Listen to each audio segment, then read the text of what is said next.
Rachel was curled up on the couch with her legs tucked under a blanket, flipping through channels while I finished the last sip of my beer. The TV was low, her hair pulled back in one of those lazy buns she always did, when she didn't feel like trying. I reached over, poked her belly through the blanket, and smirked. "You keep skipping spin class, you'll start looking like your mom." She stiffened a little, just for a second, then gave this half laugh like she was trying to brush it off. I could tell she didn't like it, but I figured she was being sensitive. "I'm just saying, don't let yourself go," I added, chuckling, still leaning into the joke. Her face dropped. She didn't say anything, just stood up without a word, blanket sliding off her legs, and walked down the hallway toward the bedroom. Door didn't slam, didn't even shut all the way. Just a quiet click. I sat there blinking at the TV for a second, then rolled my eyes and grabbed the remote. Come on, it was a joke. We used to roast each other all the time. She gave me crap when I stopped going to the gym last winter. I figured this would be the same. I waited a few minutes, thinking she'd come back out after cooling off, maybe waiting for me to say sorry or chase after her or something. But nothing. Just silence from the hallway, and the bedroom light flicked off. Quick note: before we start, how's your day going, and where are you joining from?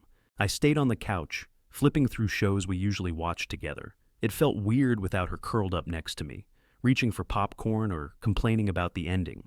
But I told myself it wasn't a big deal. She was tired, emotional. Women get like that sometimes. Still, something in the air felt off. That silence had weight to it. I tossed the empty beer can in the trash, turned off the TV, and headed to bed. The door was still half open. She was already under the covers, back to me, not moving. I got in without saying anything, figuring it'd all blow over by morning. I didn't touch her. She didn't touch me. Next morning, Rachel was already up when I walked into the kitchen. She had her mug in hand, staring out the window like she forgot she lived with someone. No good morning, no smile, not even eye contact. "Hey," I said, grabbing a granola bar from the drawer. "You sleep okay?" "Fine," she said, without looking at me. Just one word, fine, nothing else. I stood there waiting for a follow-up, but she sipped her coffee and turned toward the sink like I wasn't there. It threw me off a little, but I figured she was still annoyed about the joke. I mean, yeah, maybe it was dumb, but we'd said worse to each other and moved on.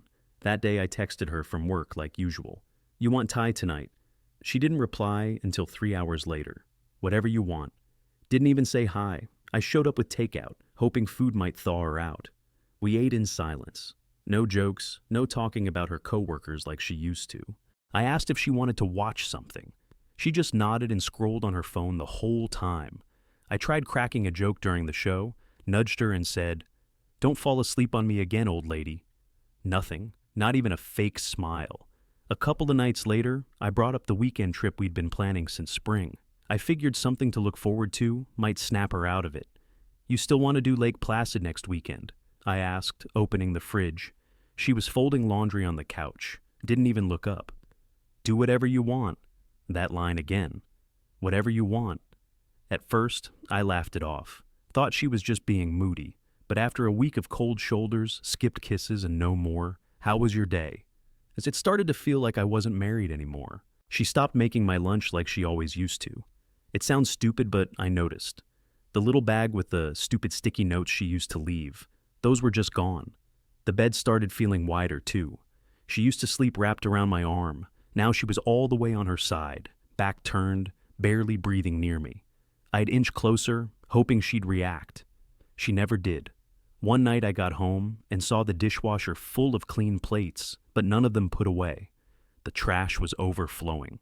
Normally we split that stuff. Now it was like I was living with a ghost.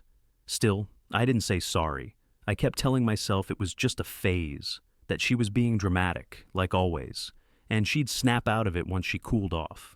Then came the night I heard her crying. It was past midnight. I was lying there staring at the ceiling, half awake. She shifted under the blanket, and I heard her sniff. Then a shaky breath. Then a quiet, muffled sob. I froze. Part of me wanted to reach over, ask what was wrong, hold her like I used to, but another part, the stupid, prideful part, said, "Don't feed into this." So I stayed still, kept my eyes shut, pretended to sleep. She kept crying, quiet, soft, but steady. and I just laid there like a coward, letting the sound of her breaking fill the room while I did nothing. The next morning, I got up to an empty bed and a cold house. Rachel's keys were gone. So was her car. No note, no text. I walked into the kitchen and just stood there. Sink was full of dishes. Not from last night, from days. Plates crusted over, glasses smudged, one of her mugs with dried up tea still in it. The trash stunk. Flies buzzing around the banana peels. It was like she'd just stopped giving a damn. I checked the laundry. Same thing. The hamper was overflowing. I couldn't remember the last time she did a load. She always used to be on top of that stuff. We split it. Unspoken deal. But now it was like she'd quietly opted out and dared me to notice. By the time she got home that night, I was sitting on the couch. "You working late again?" I asked, not looking up from the TV. "Yep." "You could have texted. I figured you'd manage." That was it. She walked past me, dropped her purse on the chair, and headed to the bedroom. No kiss, no eye contact. I followed her. "All right, seriously. What's going on with you?" She stood at the dresser, pulling out sweatpants. Her voice was flat. "It doesn't matter anymore." "What the hell does that mean?" She didn't answer, just walked into the bathroom and shut the door behind her. I stood there for a few seconds, heart pounding. I snapped. I banged the door once with the side of my fist, not hard, just enough to let her hear me. "You're really punishing me for one joke. One damn joke." The door opened a crack. She looked me dead in the face. No makeup, hair tied up, eyes red. "It wasn't one joke," she said quietly. "It's been years. Years of you chipping away at me, making comments, acting like I should be lucky to have you, like I'm not enough." I stared at her. "That's not fair." "No. What's not fair is waking up every day next to someone who acts like love is a job interview." I didn't know what to say. My jaw clenched, chest tight. She closed the door again. I paced the hallway for a second, grabbing my keys off the hook. I needed air. Needed to cool off before I said something I couldn't take back. I got in the car and just drove. Didn't even know where I was going. My hands were shaking on the steering wheel, not from anger, from fear maybe. Because this didn't feel like a fight anymore. It felt like she was already gone, just living in the same space long enough to prove a point. I pulled into the Walmart parking lot and just sat there, staring at the lights, the empty carts. I realized I didn't know how to fix this. Didn't even know how far I'd pushed her. And for the first time, it hit me. This might actually be serious. I didn't sleep that night. Just sat in the Walmart parking lot until my phone buzzed with the sunrise alarm I forgot to turn off. I drove home on autopilot, dead quiet inside the car, trying to piece together what the hell I'd become to her. That night, I decided to try something. I stopped at the store on the way back from work and grabbed a bottle of her favorite red, that Malbec she used to drink on Fridays, picked up the popcorn she liked, and even rented that stupid rom-com she cried over last winter. I cleaned up the apartment, lit a candle like an idiot, and texted her, "Movie night. I'll shut up and let you pick." She didn't reply, not for an hour, not for 2. I was halfway through pouring a glass when the door opened. She stepped in, still in work clothes, hair in a loose ponytail, keys jingling in her hand. "I got your text," she said. "Thanks." She walked into the kitchen, saw the wine on the counter. Her expression didn't change, just a quiet, "That was thoughtful." She took a glass, sat at the far end of the couch. I hit play. We watched in silence. She didn't laugh once, didn't scoot closer. I kept glancing over, waiting for a window. Any sign she wanted to talk. By the time the credits rolled, the distance between us felt like a canyon. I cleared my throat. "Rach, can we talk for a second?" She turned toward me, but didn't move an inch. "I'm not ready for a heart-to-heart. I just want to say I'm sorry," I said, leaning forward. "I know that joke was messed up. I didn't mean it to come out like that." She looked down at her wine. "It's not about the joke." I waited. She finally looked me in the eye. "You think it was one line that broke me? I've felt alone for a long time. That night, it was just the final shove." I swallowed hard. "You're not alone. I've been here." "Physically, yeah," she said, "but emotionally, you haven't really seen me in years." "I still think you're beautiful," I said, quick, like maybe that would land. She gave a sad smile. "I don't feel beautiful. Not around you." That one knocked the breath out of me.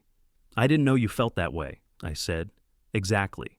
She stood up, grabbed her coat off the chair. You didn't know. Because you stopped noticing, and I stopped trying. She didn't slam the door. She didn't cry, just walked out quiet, like she was finally used to the weight of being disappointed. I waited up that night, but she never came back. Next morning, she strolled in like nothing happened, dressed for work, hair still damp from the shower. No mention of where she'd been, not a single word. She poured herself coffee and scrolled her phone, smiling at something. Not big, but enough to notice. It started happening more. Little giggles, her face lighting up when she was texting. Not with me. She barely looked at me anymore, unless she had to. I asked once, casually, "What's so funny?" She locked her screen fast. Just a meme from someone at work. I nodded, trying to keep my cool, but it was eating at me. Few nights later, she was in the shower, phone left on the bed. I stared at it like it was daring me. I gave in, opened her texts, scrolled quick. Most of it was boring, work stuff, group chats, but then I saw the name, Nate from work. And yeah, the messages weren't full-on cheating or anything, but the tone, the way she wrote to him, it had life. You always know how to make me laugh. Ugh, I wish you were in that meeting. Total disaster. You're too nice. Stop it. Heart emoji. My stomach dropped. I put the phone back just as I heard the water shut off. I sat on the edge of the bed, arms crossed, heart racing. She came out wrapped in a towel, rubbing her hair dry. I didn't waste time. You talk to this Nate guy a lot, huh? She froze for half a second. What? I saw the texts. You left your phone out. She grabbed her phone off the bed and turned away. You went through my stuff. You think I'm just gonna sit here while my wife giggles into her phone every night like a damn teenager? She spun around. They're just messages. Don't play me. You don't smile like that when I text you. Because you don't text me anymore unless it's about groceries, she snapped. I stood up. So what? You're stepping out emotionally now? Just needed someone new to admire you. She laughed bitterly. At least he listens to me. That one hit hard. I felt like the floor shifted under me. I'd pushed her that far. This wasn't just about some harmless work texts. This was about everything I didn't do, didn't say. Every time I dismissed her, mocked her, acted like she didn't matter. And now someone else was seeing the version of her I'd stopped appreciating. You crossing a line with him? I asked, voice low. She looked at me, not guilty, not angry, just tired. You already crossed yours. A long time ago. She walked past me, phone in hand, towel tucked tight around her, leaving behind nothing but the sound of my own damn failure. She didn't come to bed that night. I laid there for hours, staring at the ceiling, wide awake with her last words echoing in my head. At least, he listens to me. That shit ran laps through my brain until morning. By the time I got up, she was already dressed, standing in the kitchen sipping coffee like we hadn't just torn each other down the night before. I walked in, voice hoarse. We gonna talk about what happened? She glanced at me, didn't flinch. What do you want me to say? You could start by telling me the truth, I said. Is there something going on with Nate? She sighed and set her mug down. You really want the truth? I nodded, even though I wasn't sure I could handle it. She leaned against the counter, arms crossed. I kissed him. It didn't hit me right away. It took a second to sink in, like she'd said it in another language and my brain had to translate. I blinked. You what? We kissed, last week after work. That's it. I felt like someone just cracked my ribs open. I stayed quiet, tried to hold it in, but everything in me wanted to explode. She kept going. It wasn't planned. It just happened, and I'm not proud of it. My voice came out flat. Did you sleep with him? She hesitated. That second of silence told me more than anything she could have said. Answer me. She looked down. I didn't plan on telling you at all. I only did because you asked. That's not a no. I don't owe you the details, not after everything. I lost it, turned around and punched the wall right next to the hallway door, knuckles first, drywall cracking under my fist. I didn't even feel it. She didn't flinch, just stared at me like she was watching a man she used to know self-destruct in real time. I grabbed my keys off the hook and stormed out. Didn't even grab a jacket. I got in the car, backed out of the driveway, and just drove. Ended up parked behind a gas station off Route 12. Didn't know why, didn't care. I slept in the front seat with my hoodie pulled over my face, freezing my ass off. But it was better than sitting in that house with the ghost of what we used to be. Next morning, I walked back in around 10. My hand was swollen, split knuckles dried up and ugly. The house smelled like burnt toast. Rachel was at the table, sipping black coffee. No food, no music, just her in silence. She didn't look surprised to see me. "I'm thinking about separating," she said, like she'd been rehearsing it.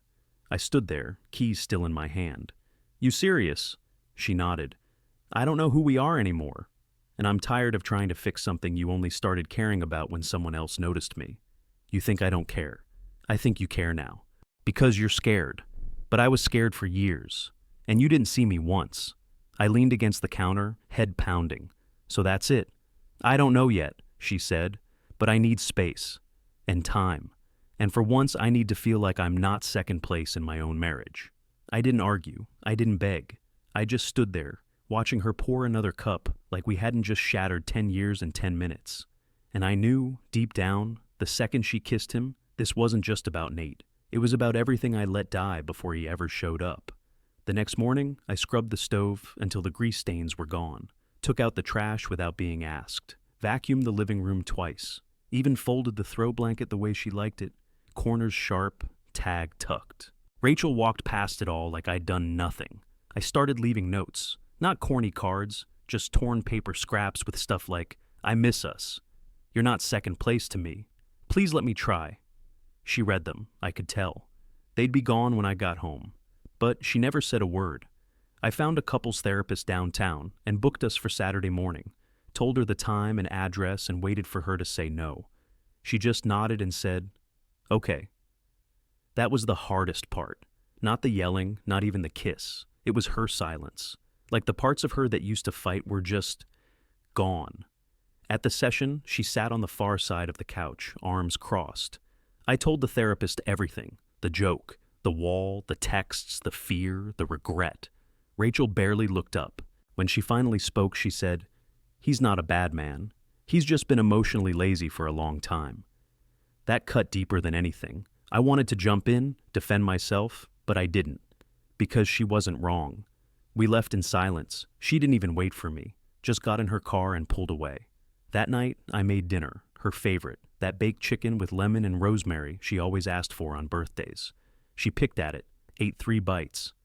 "I appreciate the effort," she said, putting her fork down, "but I don't trust the timing." I looked up. "What does that mean?" She exhaled. "It means you didn't fight for me until someone else did. I didn't realize how far I'd pushed you. That's the problem," she said. "You didn't see me. Not until I almost disappeared." I pushed my plate away, leaned in. "Rach, people screw up. I did. But I'm trying to make it right." She looked tired. "I needed you to care before someone else reminded me I was worth caring about." I sat back, swallowed hard. "So what now?" "I'm moving out for a while." My whole body went cold. "What?" "I need space. I need to figure out who I am without all this noise." "You're just giving up." "No," she said.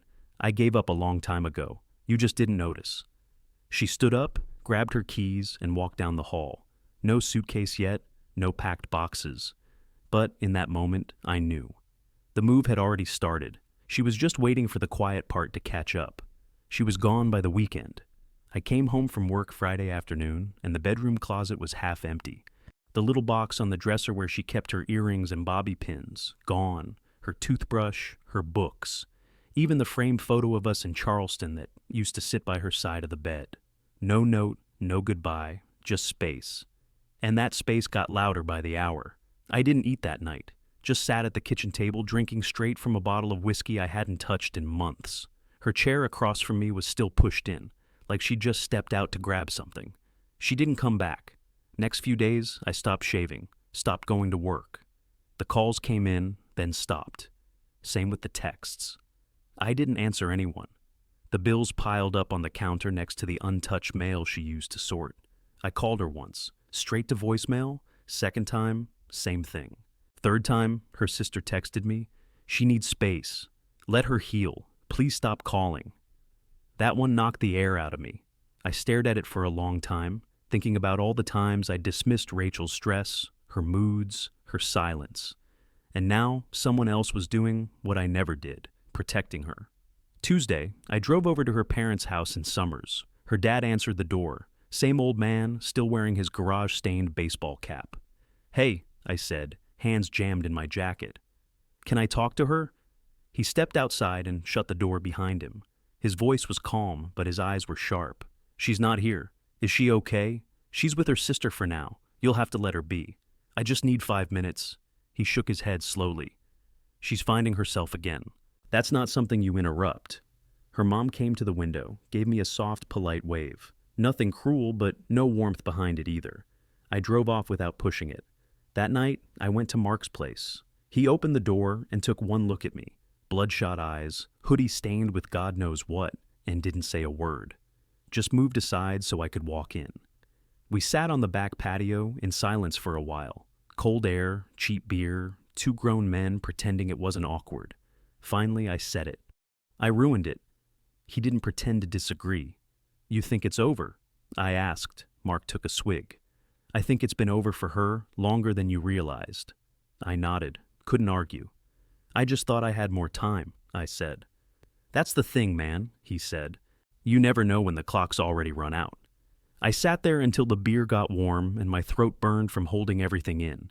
And that's when it really hit me. Not the silence, not the missing clothes, not even her dad at the door.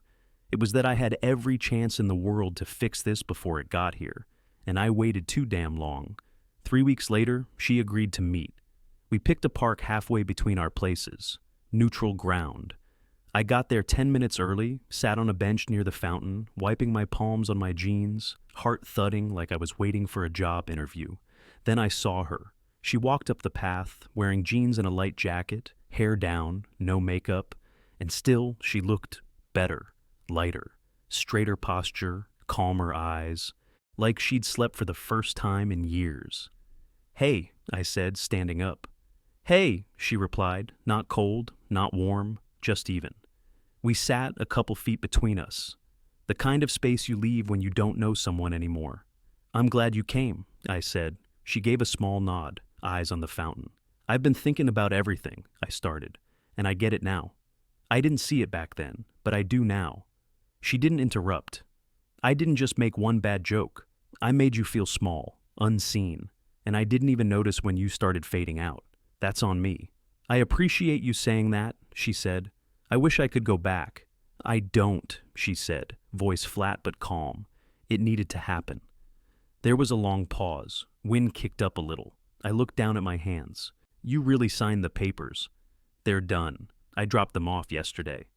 I felt it in my gut, like a door slammed shut and I wasn't on the right side of it. I looked over. "Are you seeing Nate?" She didn't answer, just kept looking out at the trees like I hadn't asked. "Guess that tells me what I need to know," I said quietly. She finally looked at me. "This isn't about Nate. It never really was." I nodded slowly, biting back whatever I wanted to say next. Didn't matter anymore. She stood up. "I hope you learn from this. For the next woman." That hit harder than anything else she could have said, because deep down, I knew she meant it. Not as an insult, not as a jab. Just truth. I stood up too. "I'm sorry, Rachel. I really am." She nodded once, then turned and walked toward the path. No hug, no dramatic goodbye. Just quiet steps on gravel, her walking into whatever came next. And me, standing there, feeling the weight of everything I didn't fix when I still had the chance. I didn't watch her walk all the way out of the park, just turned the other way and sat back down. That was the last time I saw her. Now it's just me in this cramped one-bedroom, working double shifts to make rent and keep the lights on. No more scented candles in the bathroom, no more folded towels or fresh coffee in the morning. Just me, a microwave, and a pile of unopened mail I keep telling myself I'll get to. Her stuff's gone. Every little trace. Even the framed photo on the hallway wall, the one I didn't take down for weeks. It's finally boxed up. The place echoes now. I never noticed how loud a fridge hums until I had no one to talk to. Friends stop checking in. Families disappointed, even if they won't say it out loud. My sister told me once, Rachel deserved better, and I didn't even argue. She was right. Some nights I get halfway through typing Rachel's number before I stop myself. What am I gonna say? That I miss her? that I didn't mean to let her down. She already knows that. That's the whole reason she left. It wasn't just about a joke. I know that now. That was just the fuse. The real damage came from years of being careless with her, taking for granted the way she tried, the way she showed up. Every single day, even when I didn't. I used to roll my eyes when she wanted to talk, acted like it was a chore to just be present, like I was doing her a favor by staying married, and still she stayed, until staying broke her. Now, all I've got is silence and time to think about how stupid I was, how avoidable it all was. If you're lucky enough to be loved by someone who gives you everything, don't make them prove their worth over and over. Don't wait for someone else to notice them before you do. Don't play games with the person who gives you everything. I learned that too late. Was Rachel right to walk away? Or should she have stayed and tried longer? Drop your thoughts in the comments. I want to hear your take, and if the story hit you, make sure to like and subscribe.